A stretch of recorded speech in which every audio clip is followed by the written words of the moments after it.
तो दोस्तों मैं आज आपको बताने जा रहा हूँ कि बिहार का एग्जैक्ट स्थिति क्या है और जो जिसको प्लान बोलते हैं वो क्या रिलेट कर रहा है इसके साथ और आगे होने वाला क्या है। ठीक है, देखिए ये 1947 में इंडिया इंडिपेंडेंट होता है और फर्स्ट चीफ मिनिस्टर हमारे डॉक्टर सीपी सिंह बनता है। इंडिपेंडेंस के बाद ये हर राज्य में हर लीडरशिप में बहुत उत्साह था। ठीक है, डेवलपमेंट करना है, डेवलपमेंट अपने राज्य का करना है। बिहार में भी ऐसा था। तो डॉक्टर सीपी सिंह के समय था या आज़ादी के शुरुआती कुछ वर्षों में आप देखिए तो बिहार में बहुत ज़्यादा डेवलपमेंट हुआ। हमारे पास जो बिहार था, झारखंड जो है वो भी बिहार में था, तो बहुत जल्दी जल्दी कुछ इंस्टीट्यूशन, एजुकेशन इंस्टीट्यूशन तो बहुत पहले से था, जैसे बीसी पटना है, मेडिकल कॉलेज, पीएमसी, डीएमसी, बहुत पहले से था। कई नामी ग्रामी स्कूल और कॉलेजेस भी, एलएस कॉलेज मुजफ्फरपुर था, उसके बाद से पटना कॉलेज पटना, ये सब बहुत पहले से था। यूनिवर्सिटी बहुत पुरानी ब्रिटिश era का इंडस्ट्री पला सेल का स्टील प्लांट खुला बोकारो में। डिस्को जो था उस समय, अभी भी डिस्को है, टाटा आयरन एंड स्टील है, टाटा टेल्को, टाटा मोटर्स जो आज के दिन में टाटा मोटर्स है, उस समय टेल्को हुआ करता था। और ये बड़ी इंडस्ट्री थी। 28 शुगर फैक्ट्री था और भी कई सारा चीज़, जैसे आप उषा मार्टिन है, उषा मार्टिन रांची में कई सारा। इसके अलावा कई सारा इंडस्ट्रियल हब था, उतना तो मुझे याद भी नहीं। जैसे टाटा जमशेदपुर टाटा का हब था, सेल का हब था, मेकॉन रांची में था, फिर ये डालमिया नगर का हब था। ऐसे कर कर के कई सारा हब था। बिहार में सबसे अधिक इंडस्ट्रियल हब था अगर कंपेयर करते हैं देश के साथ। ठीक है, उस समय हम लोग जो अनाज वगैरह का जो व्यवस्था था, खाने का चीज का बहुत सारा चीज हम लोग इम्पोर्ट पर डिपेंड करते थे। गेहूं मक्का वगैरह सब बाहर से आता था, चीनी भी बाहर से आता था। ठीक है, और फ्रूट डीजल वगैरह तो आता ही था, अभी भी आता है। तो सबसे पहला जो विकास के तरफ जो योजना बना, जो ग्रीन रेवोल्यूशन, हरित क्रांति बोलते हैं, वो बना और उसका एक सेटेलाइट या फ्लैगशिप प्रोजेक्ट बन गया, जो कहिए पंजाब और हरियाणा के एरिया में रखा गया। भाई पंजाब और हरियाणा का रेंज में उस एरिया में जो लैंड है उसका फर्टिलिटी बिहार के मुकाबले बहुत ही कम है। बिहार में पहले से ही रिवर है, पहले से ही फ्लड द्वारा उपजाऊ मिट्टी को लाया जाता है। पंजाब हरियाणा में चीज नहीं था। वहाँ बड़ा डैम बना, भाखड़ा डैम बना। नेहरू जी उस डैम को टेम्पल का नाम दिए थे। उससे पंजाब हरियाणा को सिंचित किया गया, जगह जगह केनाल बनाया गया।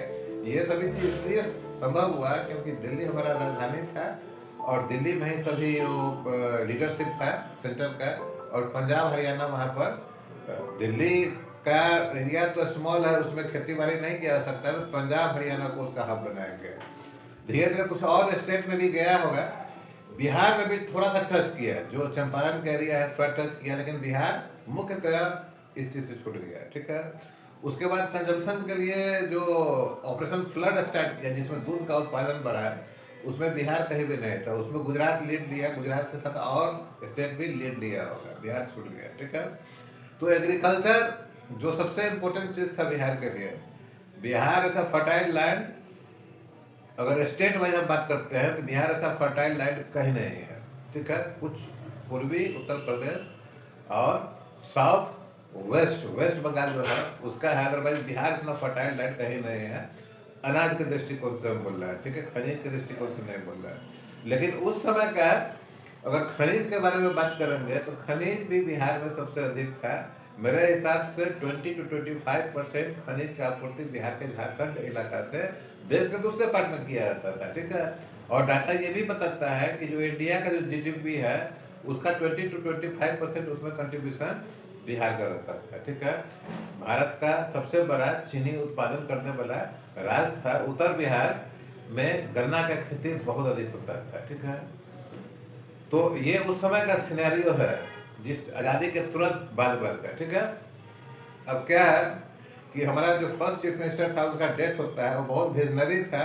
नेहरू जी के साथ उनका बहुत अच्छा संबंध था और भी अच्छा बात होगा जो कि हम लोग को मालूम नहीं है। ठीक है, उसके बाद जो शुरू होता है बिहार का लीडरशिप और जो मिनिस्टर्स और एमएलए एमपी आता है, उसका कहानी ही बदल जाता है। ठीक है, कहानी ऐसा बदलता है कि जो सेंटर है, देखिए अभी भी उस समय भी बिहार में उत्तर प्रदेश के बाद सबसे अधिक एमपी का सीट था, शायद 50 से ऊपर होगा, याद नहीं है।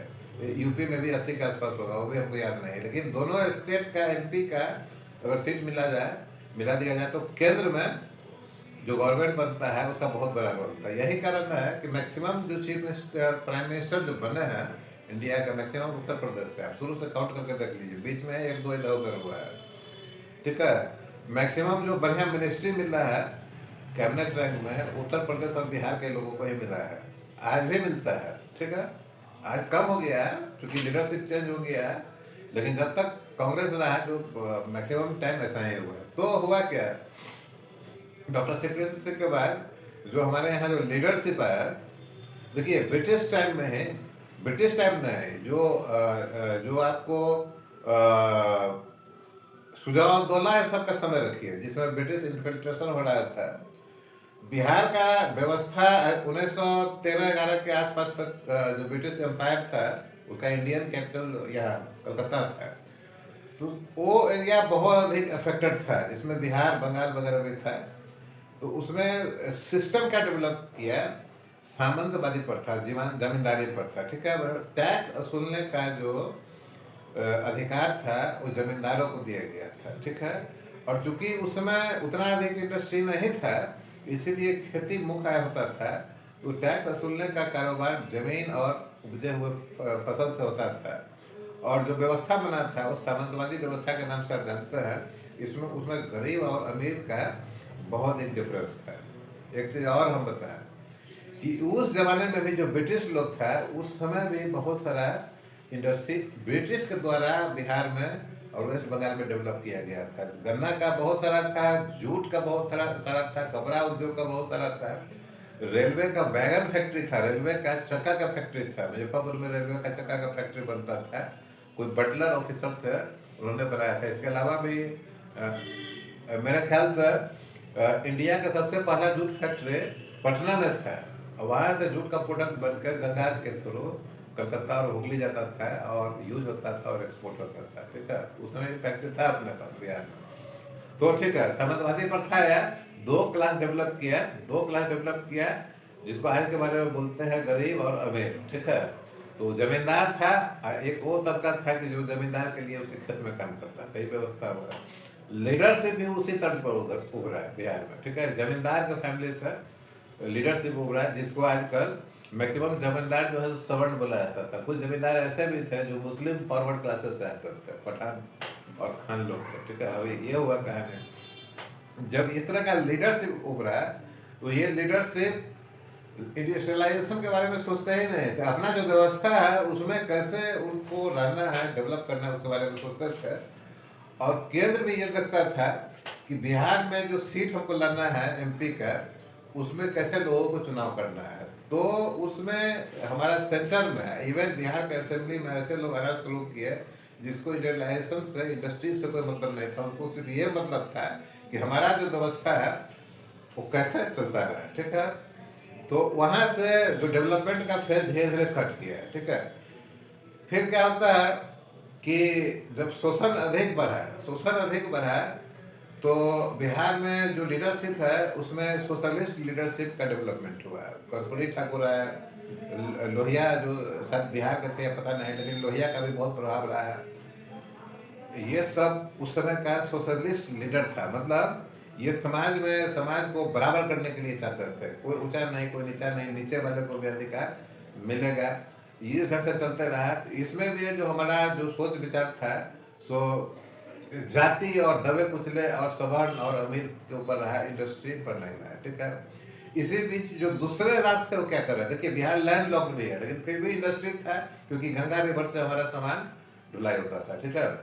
उस समय दूसरे राज्य क्या कर रहे थे, उस समय दूसरे राज्य के लीडरशिप कर रहे थे कि अपने राज्य को कैसे बढ़ाना है, क्योंकि गंगा के किनारे में जितना उपजाऊ है कहीं है नहीं, भले ही कहीं छत्तीसगढ़ या कोई बॉल ऑफ राइस बोलता है, कोई कुछ बोलता है। कर्नाटक में भी मैं देखा हूँ दलहन कितना होता है, हमारे बिहार में चना छीट देता हो जाता है, और कर्नाटक में मिट्टी खरीद कर बिछाना पड़ता है तब चना का खेती होता है, ये हालत है। तो हम कह रहे थे दूसरे स्टेट वाले भी सोचने लगे कि भाई हमारे पास तो उपजाऊ जमीन भी नहीं है, उसमें इरिगेशन सिस्टम भी उतना डेवलप नहीं था कि पानी को इकट्ठा करके इरिगेशन के लिए यूज करें। तो उन लोग के दिमाग में आता है कि हम लोग इंडस्ट्री एस्टेब्लिश करें, और वो वहाँ जो लीडरशिप को जीत के जाता था सेंटर में, वो इसलिए नहीं जाता था कि अपना व्यवस्था को बना के रखना है, जिम्मेदारी रखना है। वो लोग वहाँ पर सेंटर में जाके डिमांड करता था कि हमारे राज्य में ये होना चाहिए, हमारे राज्य में ये होना चाहिए, ठीक है। और हम बिहार से डिमांड नहीं आता था। बिहार में डिमांड होता था कि किस जाति का कितना वोट है, इसलिए हमको टिकट मिलना चाहिए, ठीक है। टिकट के लिए जाता था लोग। और फिर आगे समय बढ़ता है तो हुआ कि भाई ठीक है, इंडस्ट्री लगाने की, ठीक है, जो आंध्र प्रदेश, कर्नाटक है, तमिलनाडु है, केरल है, सभी जगह सी पोर्ट है, तो वहाँ से जाने में, माल जाने में बाहर बहुत फायदा है और इंफ्रास्ट्रक्चर है वहाँ पर। लेकिन दिक्कत यह है कि मिनरल तो है ना है। मिनरल कहाँ है भाई? तो मिनरल सबसे अधिक बिहार में है और उड़ीसा में है, उस हद तक वेस्ट बंगाल में है। तो अभी समस्या हो गया, मिनरल को ट्रेन से वहाँ ढोना पड़ेगा, है ना। फ्रेट चार्ज अधिक लगेगा, ढुलाई चार्ज अधिक लगेगा, तो दिक्कत हो जाएगा। तो बहुत सारा इंडस्ट्री तो झारखंड उड़ीसा में आकर लगाया है, ठीक है, लेकिन दूसरा स्टेट कैसे डेवलप करेगा? गवर्नमेंट का एक पॉलिसी आता है, वो सबसे अधिक डैमेज किया बिहार को। पॉलिसी क्या आता है? फ्रेट इक्वलाइजेशन, ठीक है। फ्रेट इक्वलाइजेशन मतलब हिंदुस्तान में बिहार और उड़ीसा से मिनरल का ढुलाई होकर कहीं भी जाएगा तो उसका रेट वही होगा जो कि बिहार में है। मतलब कि अब आंध्र प्रदेश, तमिलनाडु, कर्नाटक, राजस्थान, गुजरात को उसी दर पर मिलने लगा खनिज लवण जिस दर पर बिहार में इंडस्ट्री को मिलता था, ठीक है। अब देखिए एडवांटेज चेंज होता है, एडवांटेज चेंज हो गया वहाँ पर कि बिहार में लैंडलॉक कंट्री है, लेकिन गंगा से ढुलाई होता है, लेकिन उन लोगों को पूरा का पूरा सी मिल गया, ठीक है। तो मिनरल उसी रेट पर मिला और सी मिल गया मिनरल को एक्सपोर्ट करने के लिए, ठीक है।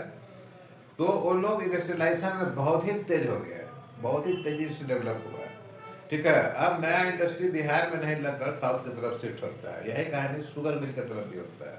इधर बिहार में जो लीडरशिप डेवलप हो रहा है वो वोट के चक्कर में सो जनता का लीडर कम होकर एक गुंडा वर्ग हो रहा है, ठीक है। लोग वोट के लिए किसी भी तरह जीतना है, इसीलिए ऐसे लोगों को पार्टी टिकट देने लगा जो कि गुंडा एलिमेंट बिहार का, ठीक है। उसको ये गुंडा एलिमेंट हो या गुंडा एलिमेंट बन गया, उसको ये टारगेट दिया गया कि किसी भी तरह आपको वोट लेना है। जब वोट कैप्चरिंग, वो बूथ जो होता है, बूथ कैप्चरिंग जब बिहार में शुरू हुआ, किसी भी तरह जीत के आना है, मार के, जीत के, काट के, जैसे भी करके, ठीक है। तो ऐसा लोग बिहार के असेंबली में पहुंचने लगा। संयुक्त बिहार की बात कर रहा है, बिहार के असेंबली में भी वैसा ही लोग पहुंचने लगा और केंद्र दिल्ली में भी वैसा लोग पहुंचने लगा, ठीक है। फिर पढ़ा लिखा वर्ग क्या करता था? पढ़ा लिखा वर्ग जो हमारा था उस समय बिहार में प्राइवेट सेक्टर में टाटा इंडस्ट्री था, तो टाटा में जाता था और कोई दूसरा व्यवस्था अधिक नहीं था, जिसके कारण उसी समय से बिहार का जो पढ़ा लिखा वर्ग वो बीपीएससी और यूपीएससी को टारगेट करने लगता है, ठीक है। फिर कुछ ऐसा वर्ग निकला जो कि अधिक धन, अधिक वो एडुकेशन लेना चाहता था, स्पेशलिस्ट होना चाहता था, वो आईआईएम गया, आईआईटी गया और वहाँ से विदेश जाने लगा, ठीक है। एक तीसरा वर्ग उतरा, ठीक है। एक गुंडा एलिमेंट, एक लीडरशिप, एक ऐसा वर्ग जो कि प्लान को प्रमोट करना शुरू करता है बिहार में, ठीक है। ये कहानी है। फिर धीरे धीरे चलता है, बिहार का जो सबसे हिट इंडस्ट्री था जूट और शुगर इंडस्ट्री, वो डैमेज होता है। जूट इंडस्ट्री इस ढंग से डैमेज होता है कि जूट जो हमारा इंडिजीनियस क्रॉप था, जिसके फाइबर से हम लोग बहुत सारा प्रोडक्ट बनाते थे, वो व्यापार धीरे धीरे बांग्लादेश में शिफ्ट होता है। वेस्ट बंगाल नहीं बोल रहे, हम बांग्लादेश बोल रहे हैं, ठीक है। तो हमारे यहाँ जूट की खेती पर मार पड़ती है। और शुगर इंडस्ट्री के साथ ये होता है कि बिहार और उत्तर प्रदेश से शुगर इंडस्ट्री शिफ्ट होता है साउथ इंडिया की तरफ। कैसे होता है? वहाँ तो गन्ना नहीं होता है, तो उन लोगों ने क्या करना शुरू किया कि गन्ना का जो जूस होता है वो जूस इंपोर्ट करना शुरू कर दिया दूसरे देशों से, शायद ब्राजील या मेक्सिको से, और डायरेक्ट जूस से वो लोग गन्ना बनाने लगा। मॉडर्न टेक्नोलॉजी लगाया क्योंकि इंडस्ट्रियल डेवलपमेंट हो रहा था, इसीलिए जो इंडस्ट्रियलिस्ट है और इंडस्ट्री के साथ शुगर के इंडस्ट्री पे डालना शुरू किया। तो रेणुका शुगर के नाम आप सुने होंगे। आज के डेट में हमको लगता है कि महाराष्ट्र नंबर 1 जो है सो शुगर प्रोड्यूसर हो गया।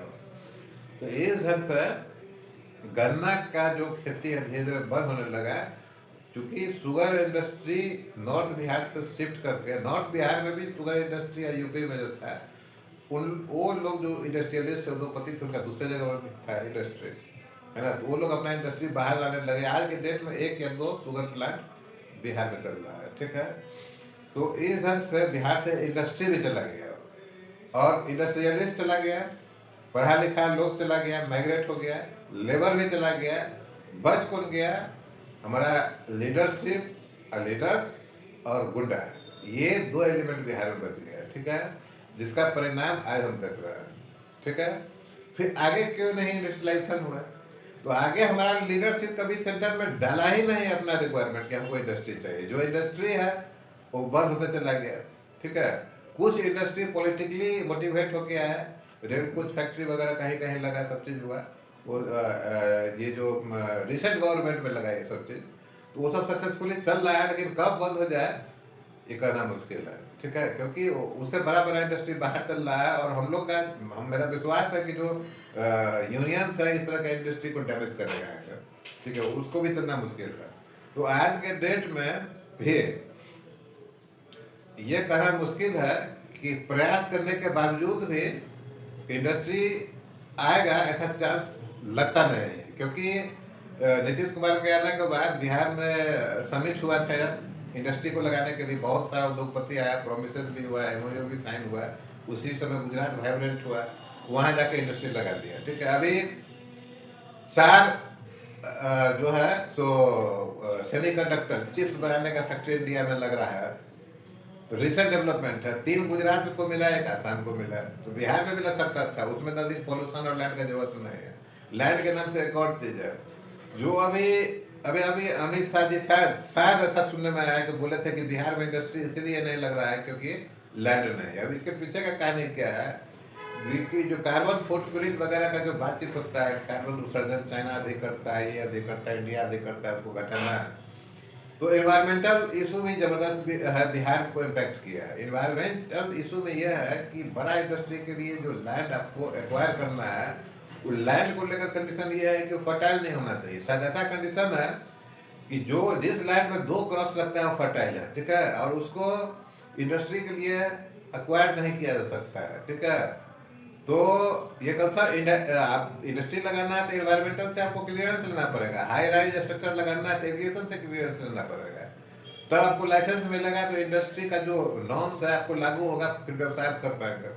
अब अगर बिहार में ऐसा लैंड है कि 3 क्रॉप्स होता है, तो जब इन्वायरमेंटल क्लियरेंस मिलेगा ही नहीं उसको, है ना, और लॉ है कि उस लैंड को एक्वायर नहीं कर सकते हैं, तो आपको इंडस्ट्री लगाने के लिए जमीन कहाँ से मिलेगा, ठीक है। अब अभी रिसेंटली अदानी को जो लीज पर दिया गया है, जमीन लीज पर दिया गया है, 1 रुपया एकड़ क्या बोलता है, वो लीज होता है जनरली। अब ये गवर्नमेंट अगर Nitish Kumar NDA joint venture BJP के साथ रहा तो हो सकता है कि वो आगे काम बढ़े, अदरवाइज प्रोलॉन्ग हो जाएगा, ठीक है। लेकिन ये भी एक बात है कि एनवायरमेंटल क्लियरेंस बाय रूल्स, अगर 2 क्रॉप्स का बात है तो बाय रूल्स उसको मिलेगा नहीं, बशर्ते कि वो लैंड जो है सो बालू वाला लैंड रहे हो और बहुत ही कम उपजाऊ जमीन नहीं हो, उसको क्लियरेंस ही नहीं मिलेगा, भले ही पॉलिटिकली मिल जाए।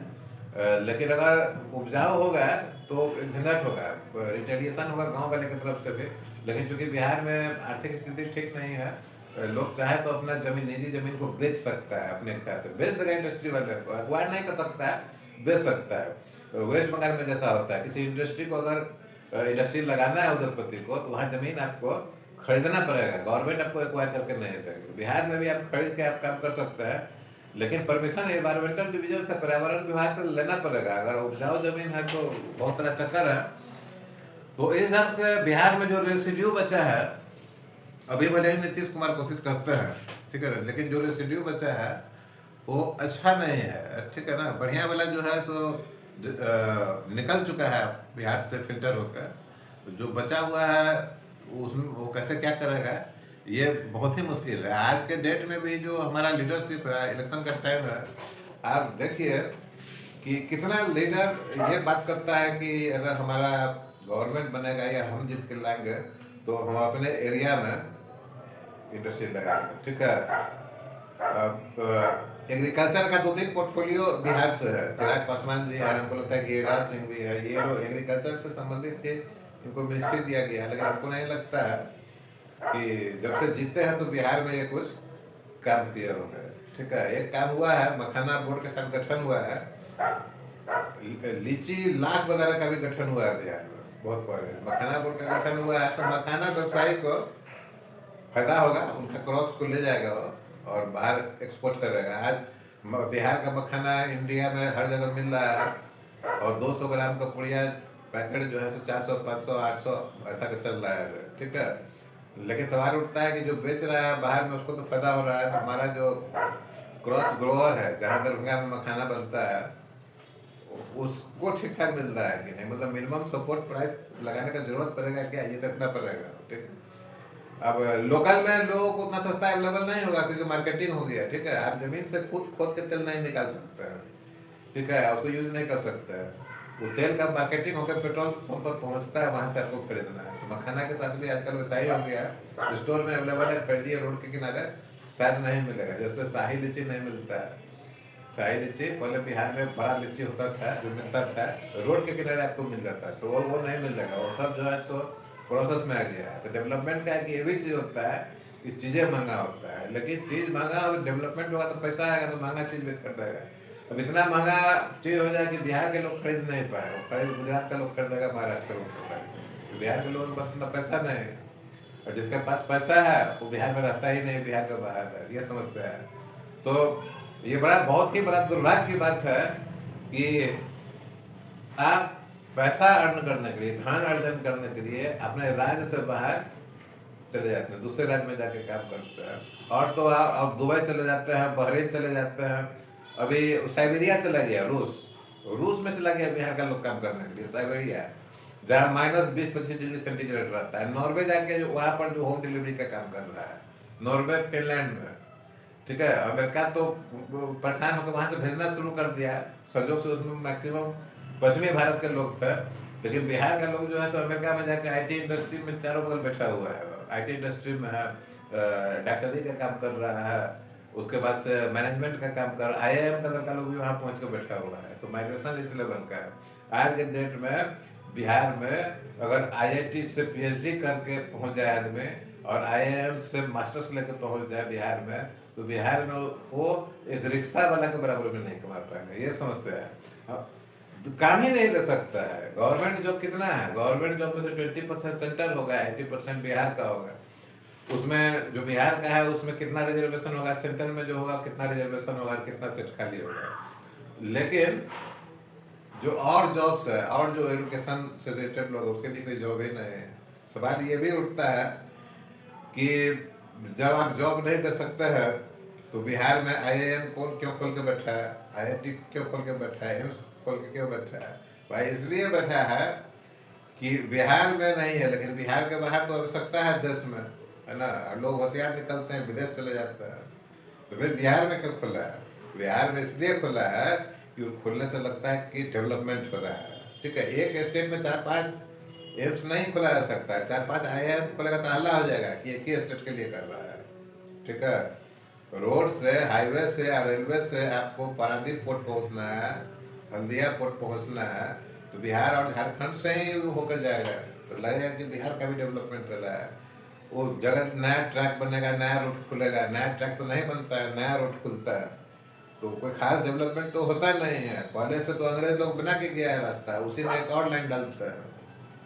हाँ, बिहार से ऐसा भी नहीं है कि बिहार से कोई मालगाड़ी अगर दिल्ली से चल के निकल रही है तो बिहार में लोडिंग होगा। बिहार में लोडिंग खनिज लवन का होता है जो झारखंड में चला गया, और जो आज का बिहार में है उसमें मुश्किल से हमें लगता है कि किसी विशेष हो सकता है कि सीमेंट का लोडिंग होता हो, कुछ जगह सीमेंट का लोडिंग होता है, क्रशिंग पैकेजिंग प्लांट है, तो वहाँ से लोड होकर बाहर निकलता हो। अदरवाइज 2-3 थर्मल पावर प्लांट है NTPC का, वहाँ कोयला का ढुआनी होता है, और तो कुछ है नहीं बिहार के लिए।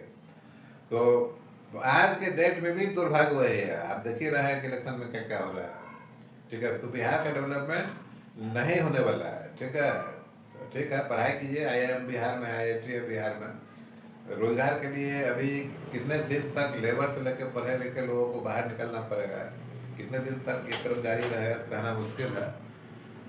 ठीक है, इंडिया में कहीं भी काम कीजिएगा, भारत में कहीं भी काम कीजिएगा तो देश का ही विकास होगा। पैसा अगर घर पर भेजते हैं तो बिहार का ही विकास होगा। लेकिन बहुत ही दुर्भाग्य चीज़ है, दुर्भाग्यपूर्ण चीज़ है कि रोजगार और पैसा कमाने के लिए अगर हम घर छोड़ते हैं, माँ बाप को छोड़ते हैं, अपना जन्म स्थान को छोड़ते हैं, तो ये बहुत ही बुरी चीज़ है। इससे खराब चीज़ और कुछ नहीं होता है, ठीक है। हम लोग महात्मा बुद्ध और महावीर नहीं है कि ज्ञान की प्राप्ति के लिए जो है सो अपना घर परिवार छोड़ के निकल रहा है। एक साधारण आदमी है हम लोग जो रोजमर्रा के खर्च को जोड़ने के लिए काम करते हैं। हमारा लेबर डेली खाता है और डेली कमाता है, ठीक है। तब जो बच गया है अगर कुछ तो घर पर भेजता है। पहला काम करता है कि पक्का का मकान बने, ठीक है। कम से कम पक्का का मकान बनेगा तो इज्जत प्रतिष्ठा बचा रहेगा। बाल बच्चा कैसे पढ़ेगा उसके बाद का चिंता है। तो ये चलते रहेगा, सिस्टम है। अभी फिलहाल सुधार का कोई संभावना नहीं है। चाहे एयरपोर्ट बन जाए, चाहे रेलवे स्टेशन बन जाए, या वंदे भारत आ जाए, आपको कमाने के लिए, अर्न करने के लिए बाहर जाना ही पड़ेगा। नहीं तो आप यूपीएससी और बीपीएससी निकालिए और बिहार पर राज कीजिए, ठीक है। यूपीएससी निकाल लिए तो आप लीडर से भी ऊपर पहुंच जाएंगे। तो अच्छा लगा होगा सुनने में, ठीक है। तो हमसे देश चलेगा, ये निश्चित है। हमसे अपना राज तो नहीं चल पा रहा है, लेकिन हम देश को चला सकते हैं। कुछ हद तक अमेरिका और इंग्लैंड को भी हमारा बिहारी लोग चला रहा है।